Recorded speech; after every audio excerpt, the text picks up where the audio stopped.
Well, welcome to this edition of the YAHOWAH blog.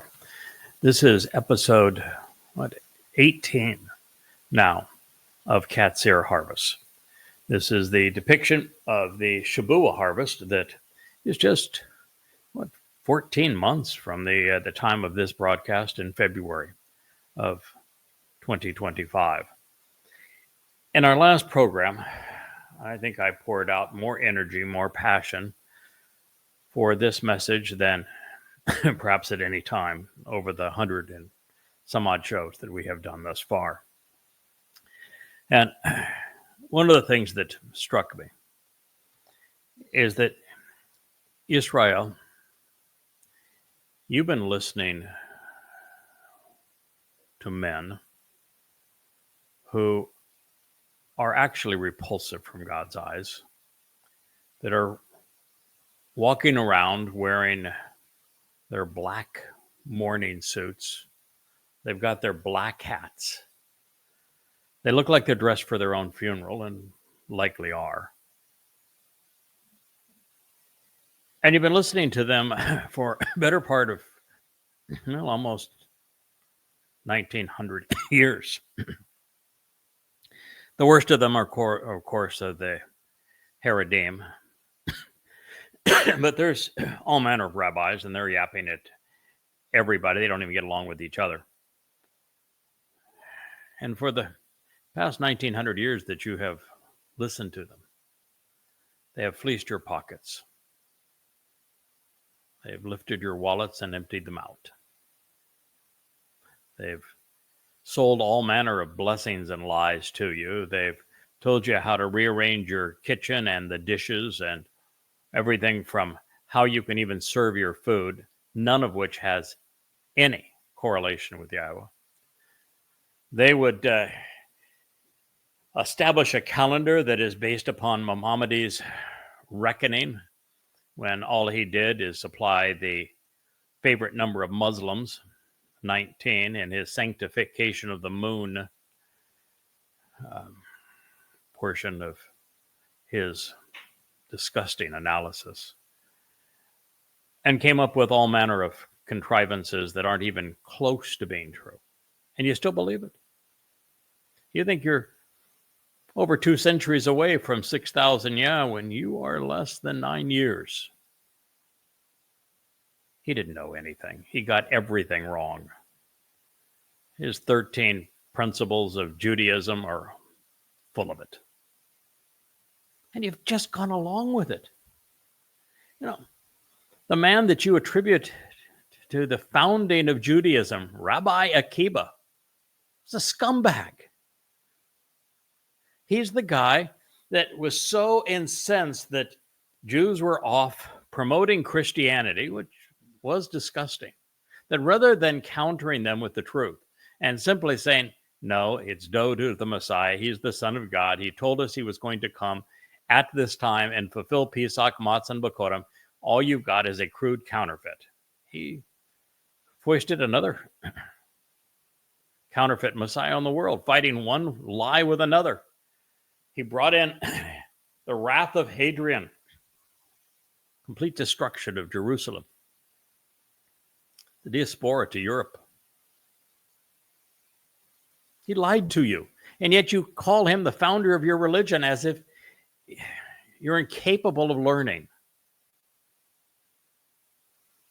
So I wanted to tell you that it's well past time that you stop listening to those in their black suits, black hats.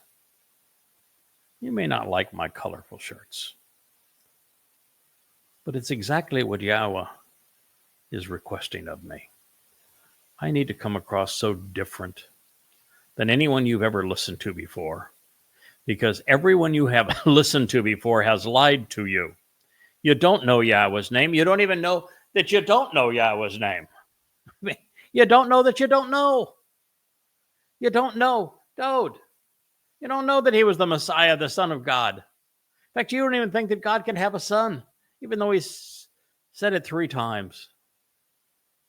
You don't know that Dawud fulfilled the Moed Mikra, even though that's essential to your salvation, even though he wrote an eyewitness account 1,000 years before he endured it in first person, telling you exactly how he was going to fulfill it and what Rome was going to do in crucifying him many centuries before Rome existed or crucifixion was even known. Riveting prophecies. Yeshaya, the most prolific of the prophets, told you exactly what he was going to do on Matzah when your guilt was laid on him so that it could be taken to Sheol and never seen again. You don't know when the next Moed Mikra is going to be fulfilled. You don't even know its name. You don't know the one that follows. You've renamed it after the Babylonian New Year. You've got no concept as to what Yom Kippurim represents. You think it's a day of atonement. You watch the rabbis twirl chickens over their heads. And you got the 4 species for Sukkah. Clueless as to what it all means. You don't know that Sukkah is a return to Eden. You don't know that Kippurim is a return of your Messiah. You don't know that Towrah is the day that you're prepared to receive them. You don't know that Shavuot is the next harvest.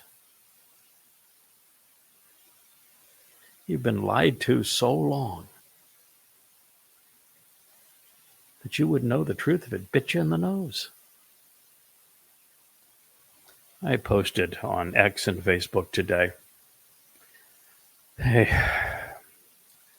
exceedingly somber analysis of how Israel is so lost today that you are actually committing suicide. That everything that you have done in Gaza has turned out exactly as I said it would on the morning of October 7th, when this travesty was playing out. I knew at the time you were going to invade Gaza, and I knew that it would be a disaster. It would turn the whole world against Israel, and that in the process you would be counterproductive and manufacture more terrorists than you killed, and you did. And it's obvious. There's no denying it now.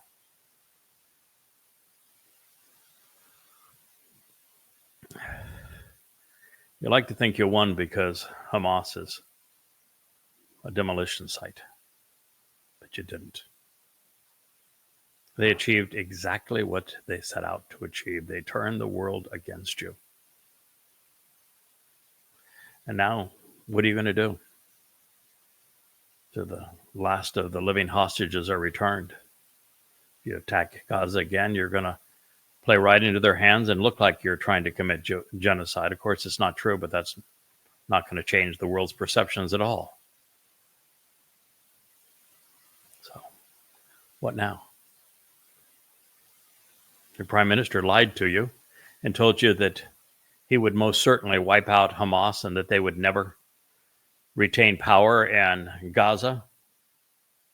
And they're stronger now than they were when you began the war. More of them now than there were when you began the war. It's exactly as I told you it would be. You can't fight a religion with bullets and bombs. You don't even know that your enemy is not Hamas, that Hamas did not perpetrate 10/7. You don't know that Hezbollah is not your enemy, that Iran is not your enemy. It's Islam. And you're afraid to say it. You still say Palestinian and Palestine as if those terms were legitimate. How in the world is the world going to know that it is nothing but a myth?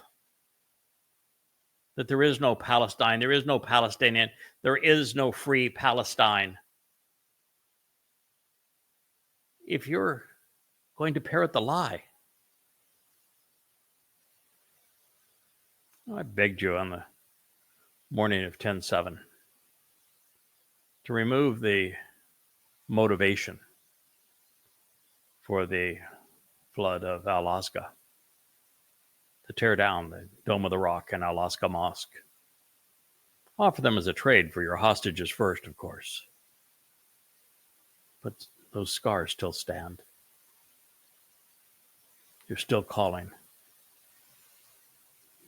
murderous and malcontent Muslims, Palestinians, as if the term was legitimate. You're still afraid to expose and condemn Islam, even though it's obvious that the entire motivation for all of this is Islam. I'm so sad for you. And then you capitulated.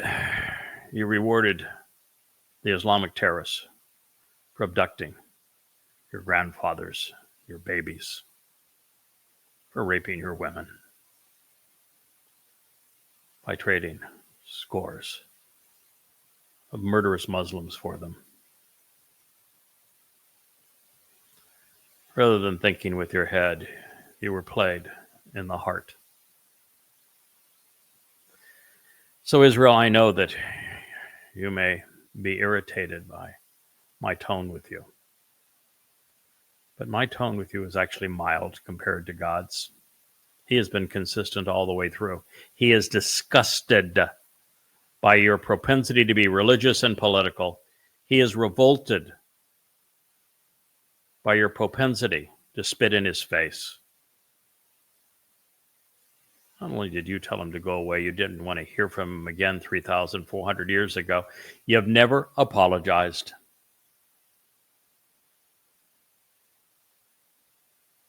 So, now you got me. Yahweh told you so.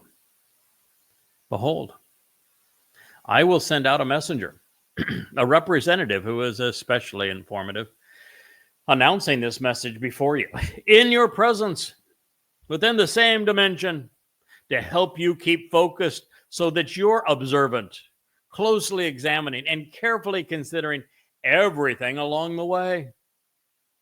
You don't even know what the way is. Pesach, Matzah, Bakodim, Shabuah, Towrah, Kapurim, and Sukkah. It is not only the way to God, it is the only way to God. And each one of those steps along the way has specific meaning, a specific purpose, a specific time, when they were fulfilled, where they were fulfilled, by whom they were fulfilled, and will be fulfilled. And if you do not know these things, if you don't examine them, if you don't consider them, you're going to remain estranged from God as you are now. That is why Yahweh picked a representative, a messenger, to tell you these things. The door to life was opened by Dod, your Messiah, the Son of God, the King of Kings, and his second of three lives. He took your guilt and deposited in Sheol on Matzah, making you appear perfect in God's eyes. And then the firstborn, the Bakor of Yahweh, facilitated Bakorim, firstborn children, the following day. All in 33 CE, year, 4,000 Yah, which means the next, yet unfulfilled. Moed Mikre Shabuah, which is what this program is devoted to, which is what I'm telling you about, because Shabuah is the commencement of the time of Yaakov's troubles. And if you miss this harvest, you will endure them. And the upcoming time of troubles is going to be worse than the Holocaust. You know it. You can sense it. In the Holocaust, Europe turned against you. Now the whole world has turned against you.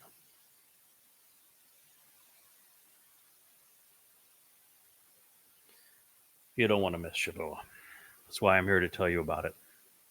Following Shabuah is Towrah. Towrah, meaning heralds,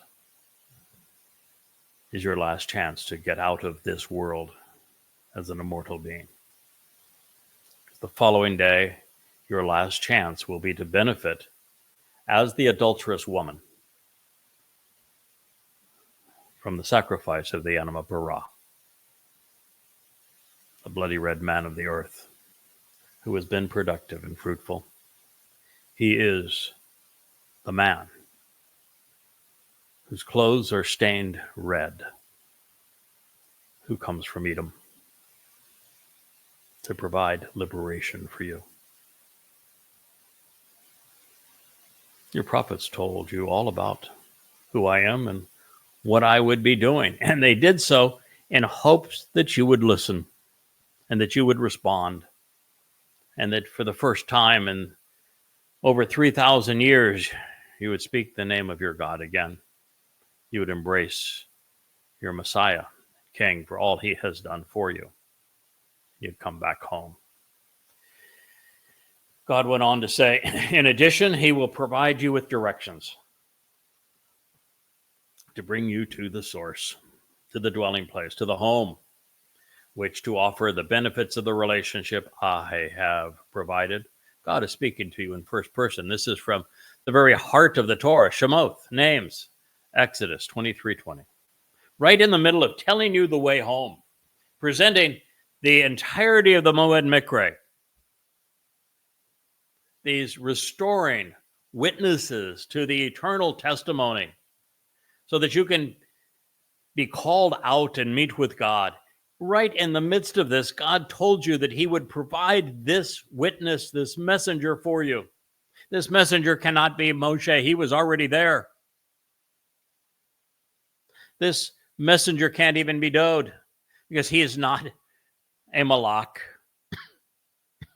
He's not a witness. He's not a messenger. He's a prophet, a king, the Messiah, a Zeroah, sacrificial lamb, a shepherd. But never once is he called a malak. No. The Messiah has a malak, a herald, who is speaking to you now. And he is doing exactly what this says. He is providing you with directions, telling you about that menorah that's sitting over my left shoulder, screen right for you, what each of those 7 candles represent. Pesach, Matzah, and Bakurim. In the center, Shabuah, and then Teruah, Kippurim, and Sukkah. He's told you who fulfilled them, who will fulfill them, when they will be fulfilled. Yes, Shabuah, 7 years prior, because it's called sevens. Yahweh's return with Dode in year 6000 Yah, 2033. October 2nd is when they're returning. October 7th is when the earth is returned to the conditions experienced in Eden. And 10 days before Kippurim, on Teruah, you'll be given the opportunity one last time to come clean, so you can listen to Yahweh's voice once again. I am offering you directions home, just as Yahweh said when he spoke through Moshe. He went on to say, you should choose to examine, to closely consider this, becoming focused and observant regarding his appearance and presence. You know, you could not have done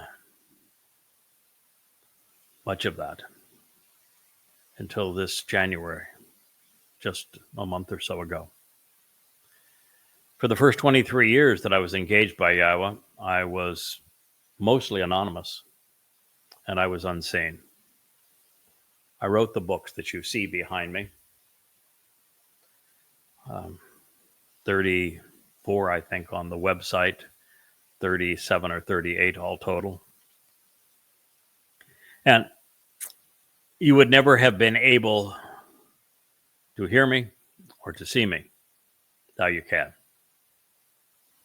Because about 8 weeks ago, Yahweh said, you've written enough books. It's time you fulfill this prophecy.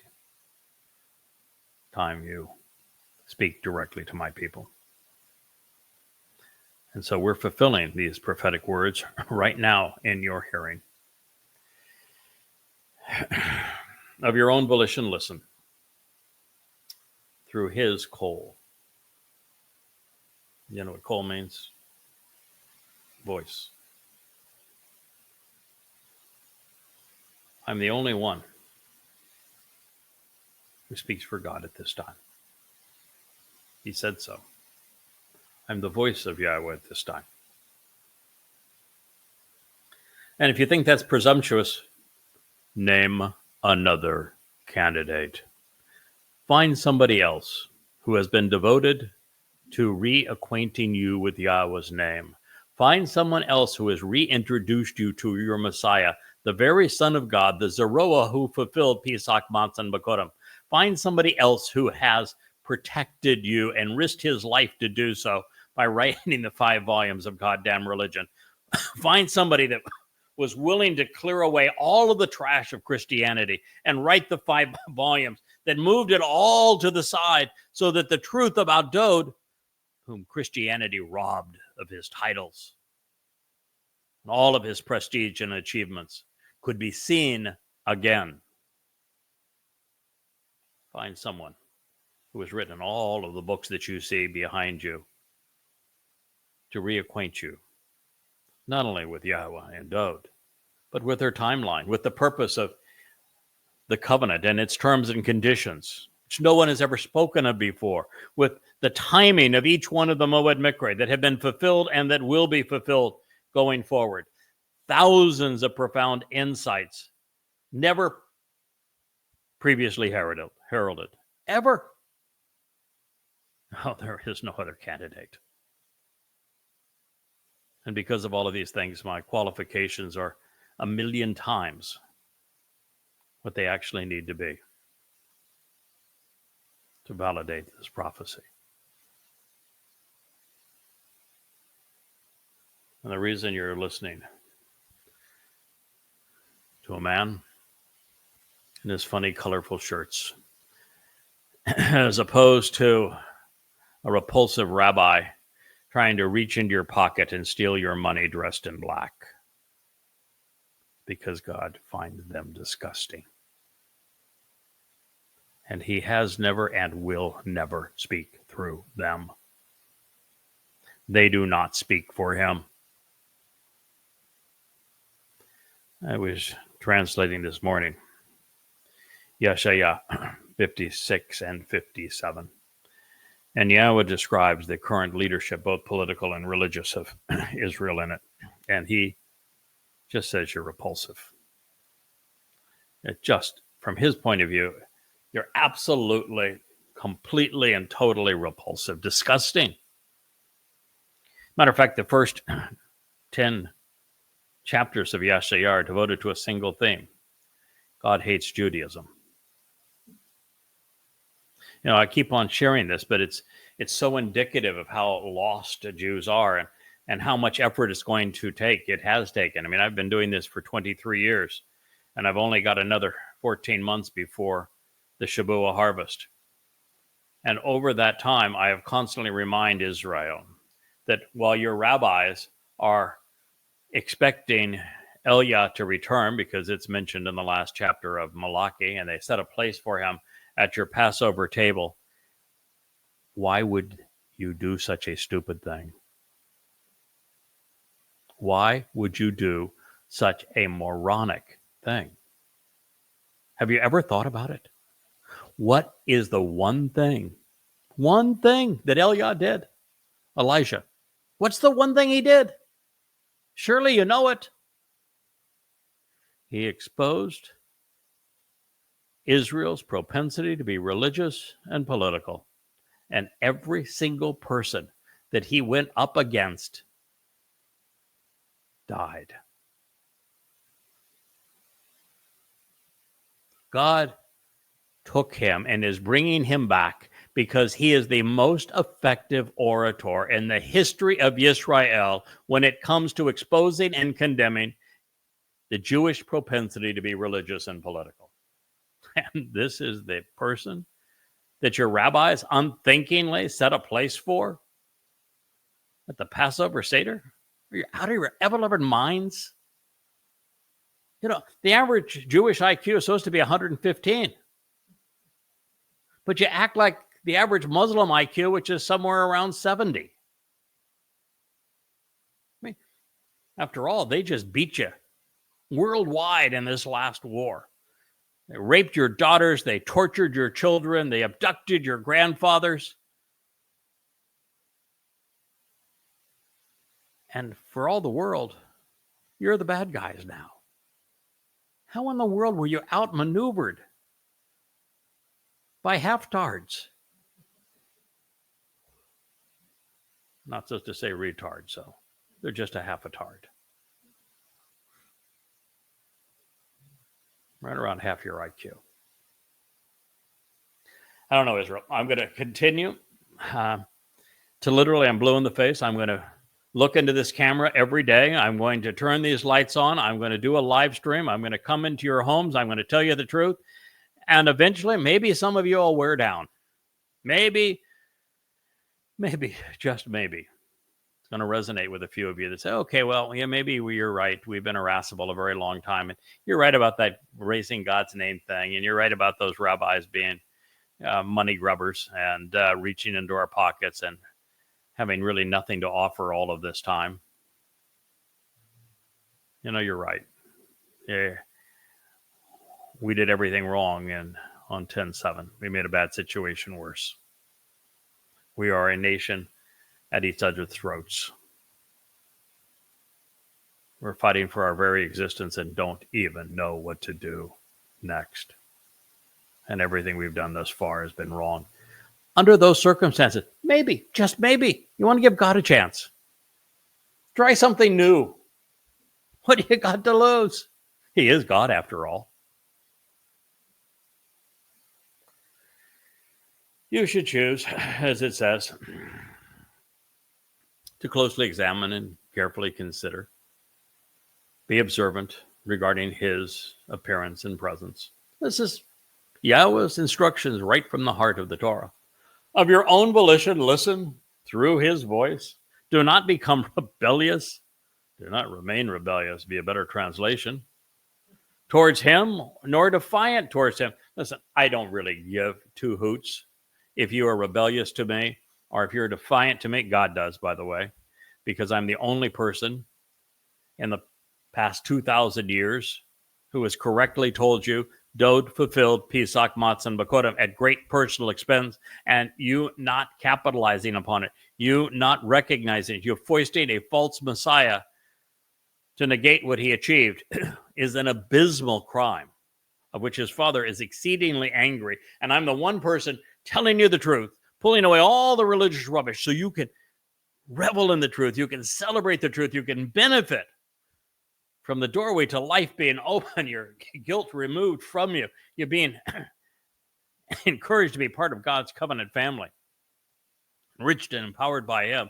God's not the least bit happy when you are defiant against the one man who is telling you this truth.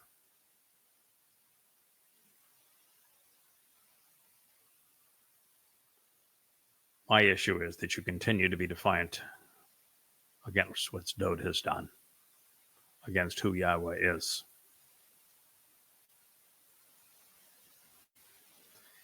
He says, don't be embittered. Don't be contentious. Don't remain bewildered. Because otherwise, God's of the contention that I'm not going to tolerate your rebellion.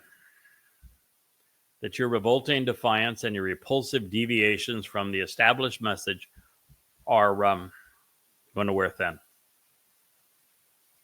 Now, God's always right.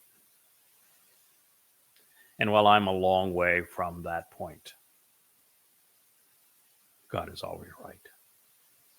He has never missed on a prophecy yet. And so a time is going to come that I'm going to be even less accommodating than was Elia. What did Elia do? When he spoke against the prophets of Baal, the Lord, you love the Lord, don't you? When he spoke against the prophets of Asherah, the mother of God, these two cults, and against the king and queen of Israel, the political establishment, he mocked them mercilessly. He was sadistic as all get out. Not sadistic, sarcastic. No, he wasn't sadistic. He was sarcastic. And at the end of it all, God says, kill him.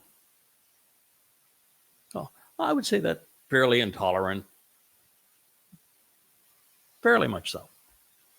So how in the world could I be, according to this, less tolerant than Elia? Because there's going to come a day, sometime between 2030, when you'll find me on top of the Temple Mount, a Temple Mount that looks very different than it does now. It will be scrubbed clean of all religious trash. The Dome of the Rock will be gone. The Alaska Mosque will be blown away. There'll be no Muslims on it. And Elia and I'll be there. And I'll start off with a mixture of sarcasm and compelling tones as well as condemning ones. But ultimately, rabbis and others who are overtly religious are going to continue to say things that are just way too irritating. And I will torch them instantly. That's what's going to happen. I'm going to grow intolerant of the idiots. Taking their lives at this point is a meaningless thing to do, because the idiots would have no chance whatsoever to endure past the Shabat, the Saturday of September 24th, and the sacrifice of the Adam of Parah. At that point, they're all incinerated and washed away. So all I'd be doing is shushing them up a year or 2 years early, so that maybe others might listen. I'll be doing the most compassionate thing possible. Yes, silencing the religious and the political is the most compassionate thing possible. Even today, you have Muslims in your midst, and yet their religion encourages them to rape, enslave, plunder, and kill you. The most merciful thing would be to protect your children, your daughters, your grandfathers, your grandmothers, by overtly exposing and condemning a religion that inspires these things, stopping them. So of your own volition, listen to his voice. Stop being rebellious. Stop being defiant. Stop being contentious and bewildered. Because ultimately, he's just not going to tolerate it anymore. And your revolting defiance and repulsive deviations are not going to prevail. Shemoth names Exodus 23:21, right in the heart of the Torah, where the Moed Mikre are presented. God interrupts his story to tell you about this story, this narrative, the Yahowah blog. You might say, wait, that was 3,400 years ago? You mean to tell me that all of this was to tell us today, 3,400 years removed from it, that we should listen to you? Yeah, that's right. I am telling you exactly that. That's what it says. And if you were to offer that question, what it says is that you're not thinking. Do you realize that when Moshe explained the nature of the 7 Moed Mikre, laid it all out for you, and you experienced the first 3 during the initial part of the Exodus, so they were dramatized for you. You got to experience actually what Yahweh meant through them. Your lives were extended on Pesach. You were able to walk away and distance yourself from the religiosity and the politics of Mitzrayim, these crucibles of human control on matzah. And you literally walked through the water, born again, spiritually. Or you could have been on Bakurim. You experienced it all, and rather than letting it soak in, rather than processing it, rather than capitalizing on it, rather than being grateful for it, even on the cusp of the dramatization of Bikurim, as you were facing the sea, you told Moshe, we want to go back and be slaves. You get to the other side, and the first thing you do is start being religious. You built a damn golden calf. And on and on and on it went. There isn't, you can't go 5 pages in the Torah without a meltdown by the children of Israel. You were pissy. And it doesn't get any better. You just went all the way through the entire process, completely ungrateful, argumentative, rebellious, all the things that are said right here. You may want to take pride in the Torah being given to you in this Exodus experience, but when you read the story, there's nothing to be proud of. There was only 2 fellows that made it into the promised land of the entire 600,000 that began. That's how horrible you were. So yes, you now go forward in time, and the chosen people still haven't chosen God. You haven't gotten any better. You're still not listening to him. You're still writing his name out of your lives. You still have no clue as to what these Moed Mikre represent. Got no concept as the purpose of the covenant. You don't have any idea what Yahweh's timeline is. You don't know who Yahweh was speaking of when he had Moshe explain in Deuteronomy 18, about the one that would come after him. That marvelous prophecy. They were speaking of Dod. I don't even know who he is. And it's only gotten worse from there. So now, as we are just 8.5 years from Yah's return, just 15 months from the next fulfillment of a Moed Mikre, if it were not for this messenger at this time, and God speaking through him as a cold voice, not one of you would be there for the Shavuot harvest. Not one of you would benefit from the Towrah ingathering. Not one of you would have any clue as who the Adamah Parah is or why he was there on the Shabat of Towrah. There would be no one for the homecoming on Kippurim. And therefore, there would be no reason for Yahweh to return. It would all be for naught. And so this is your last chance. God recognized that he was going to have to send someone to get your attention. And you may say, well, he should have been able to find better than you. Okay. You won't get any argument from me. He should have been able to. But he couldn't. And so you got me.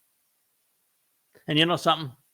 After I've done this now for 23 years, and after we've begun this transition that Yahweh asked me to make from writer, which I think I was a pretty damn good writer. I think my translations are the best the world has ever seen. I'll stack them up to anyone's ever. No one comes close in accuracy or in content or completeness.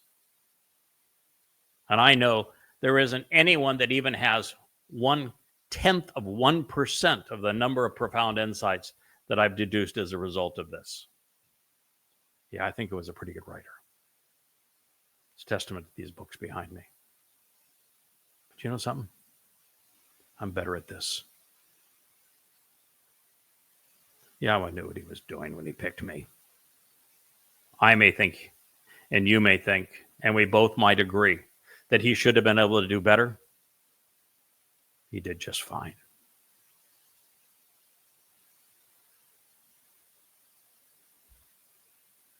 I'm not the problem. You are. And you have been for 3,400 years. And you've only got 8.5 years left. And I'm here to tell you, it ain't going to be no cakewalk. Because 7 of those 8.5 years are going to be hell. Worse than the Holocaust. It's going to make what occurred on 10:7 look like you were bitten by a bunch of wasps compared to what's going to happen next time. I'm sorry, Israel. But somebody needs to tell you the truth. You've been your own worst enemy, and for a very long time. Seldom. Perhaps never. Has there ever been someone has resolutely focused on knowing, on appreciating, on speaking Yahweh's name? Ever.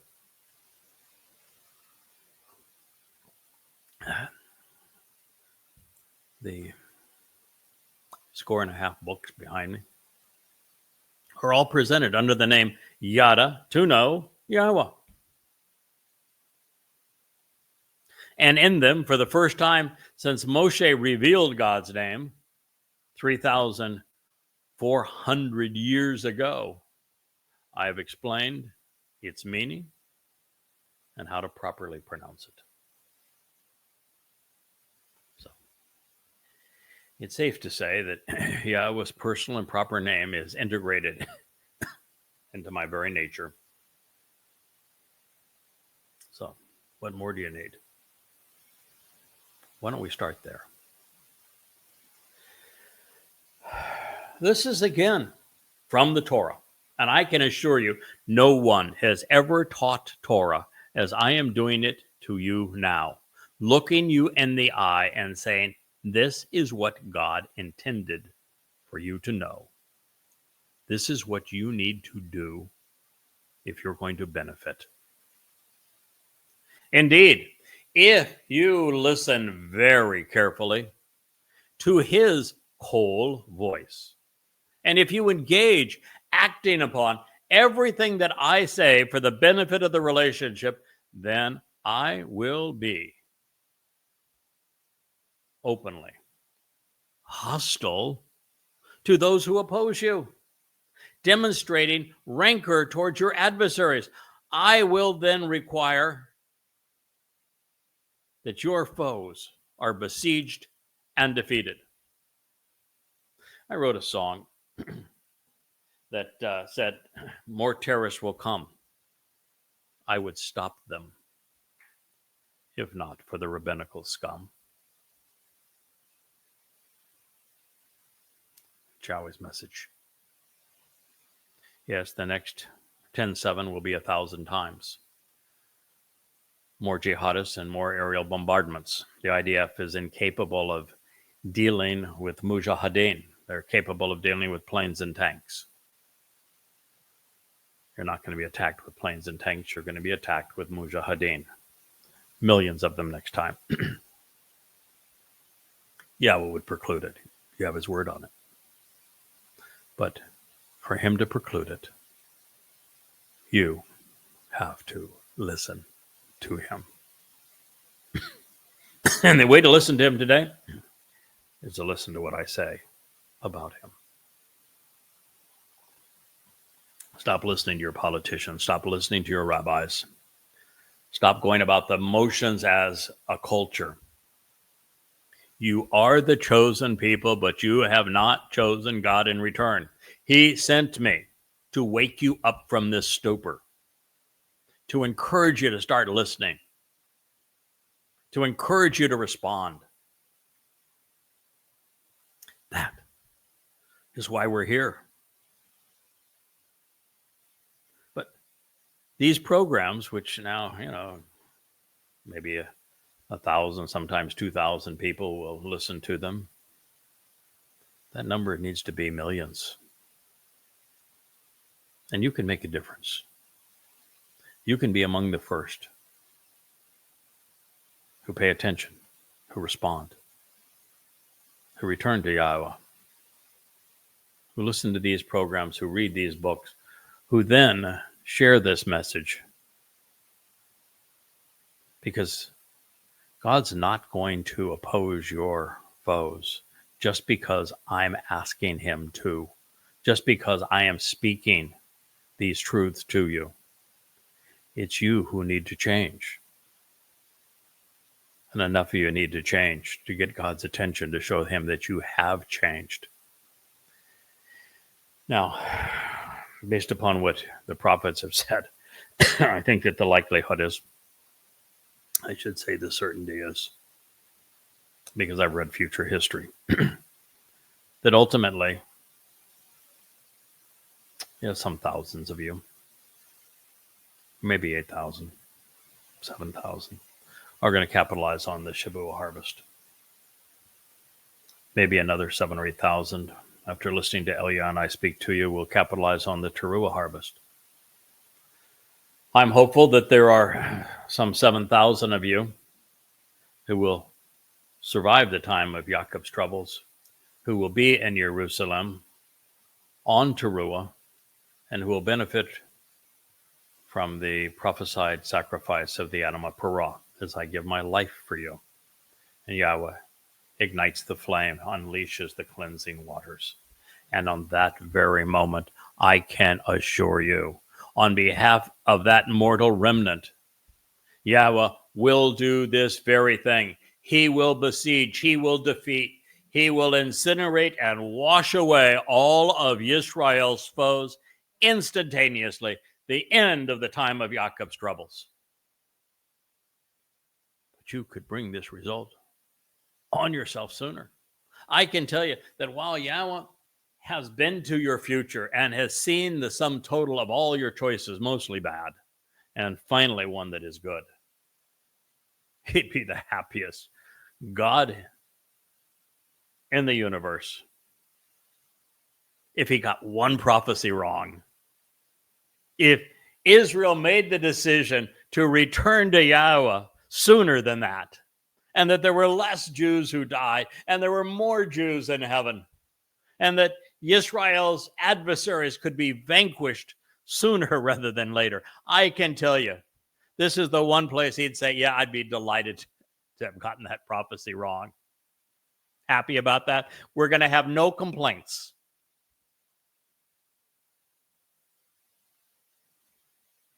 You have free will. Make it happen. That was Shemoth the names, Exodus 23:22. Surely. Oh, man, it's just amazing how much information Yahweh gave us and how it's been neglected, because I know for certain no one has read this to you.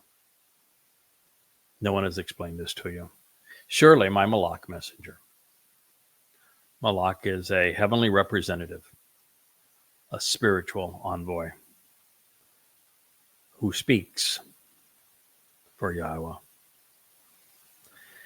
Surely my messenger will go before you so that he can help you return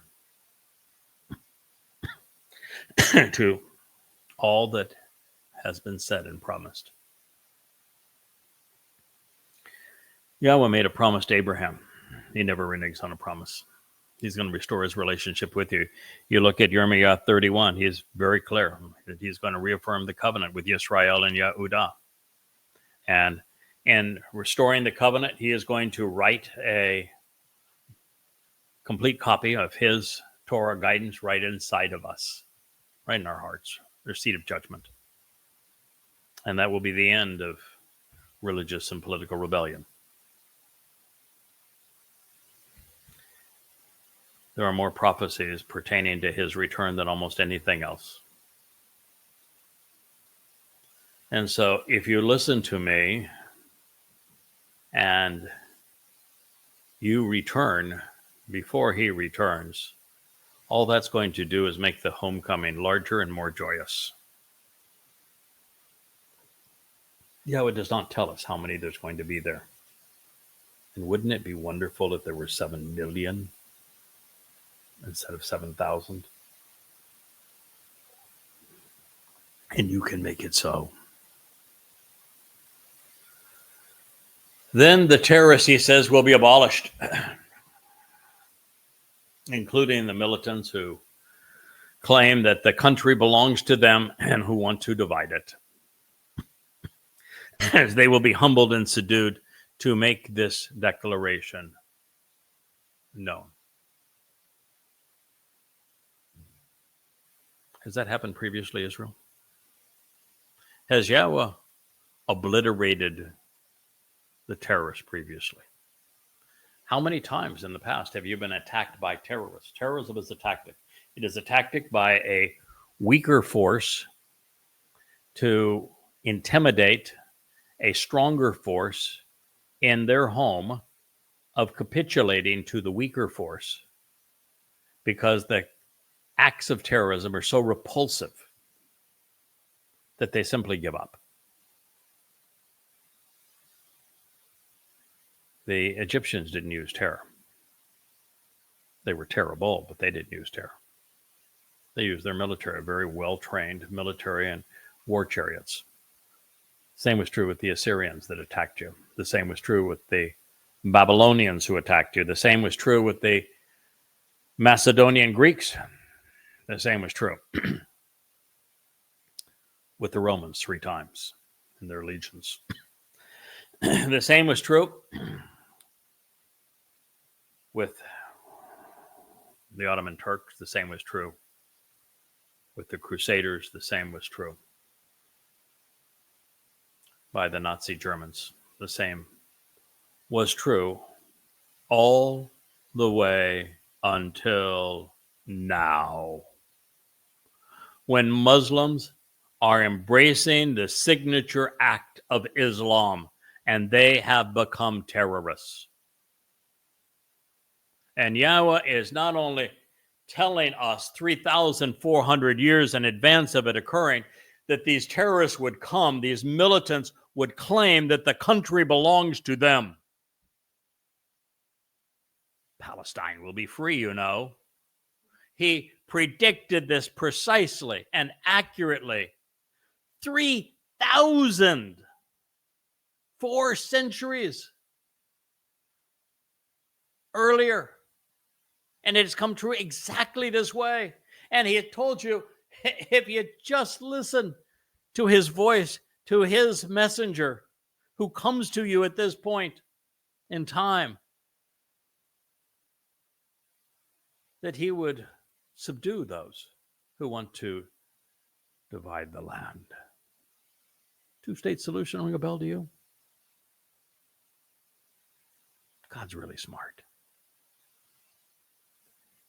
He knows your past. He knows your present. He knows your future. And through it all, he continues to reinforce these prophecies which reveal that he is God, that he exists, that he can be trusted, and that it would be intelligent for you to rely upon him.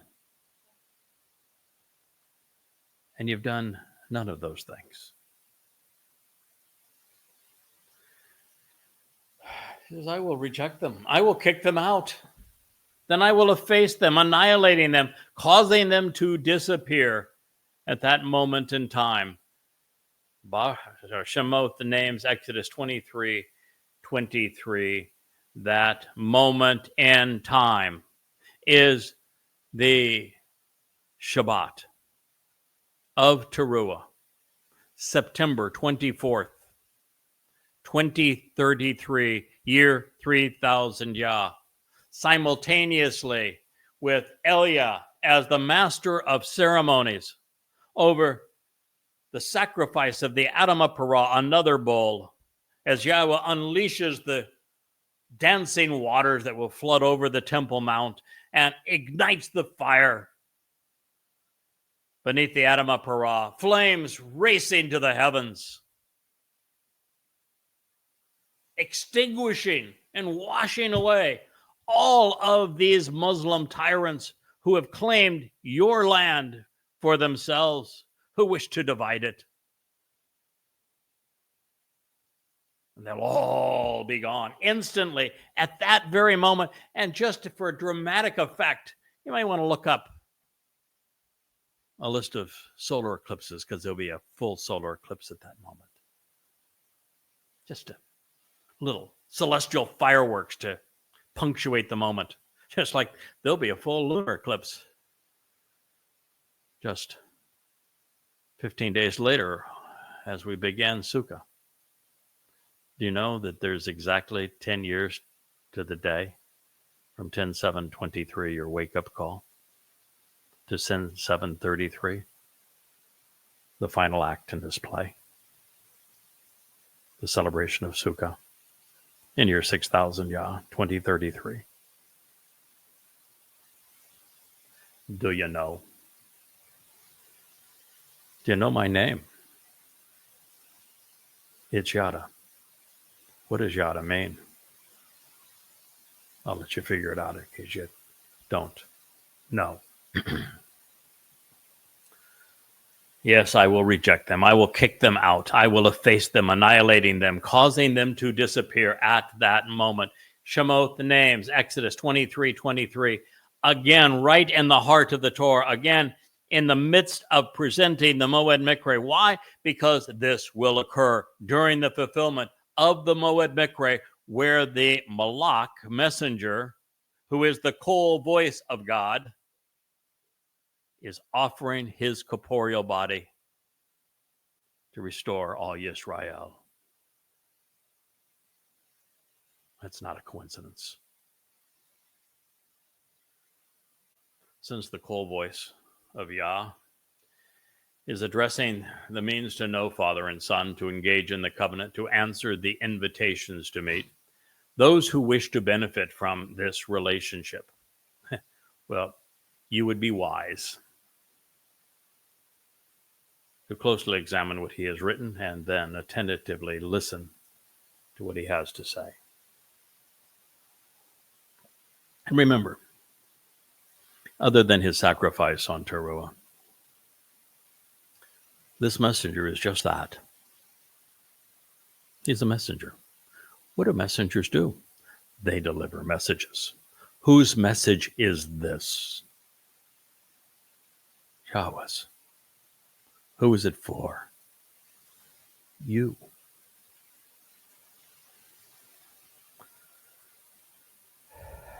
The reason that Yahweh transitions to the Malach messengers, rancorous adversaries, is because by the very nature of delivering God's message, he will be viciously attacked by zealots of religions and political parties, especially those he impugns.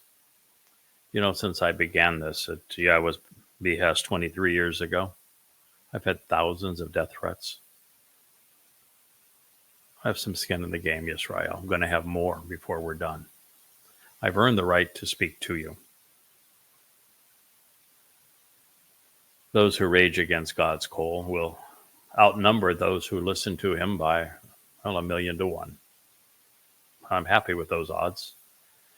And that being the case, Yahweh wanted his people to know whose side he is on. And with these words, we're going to conclude this episode of Qatsyr Harvest.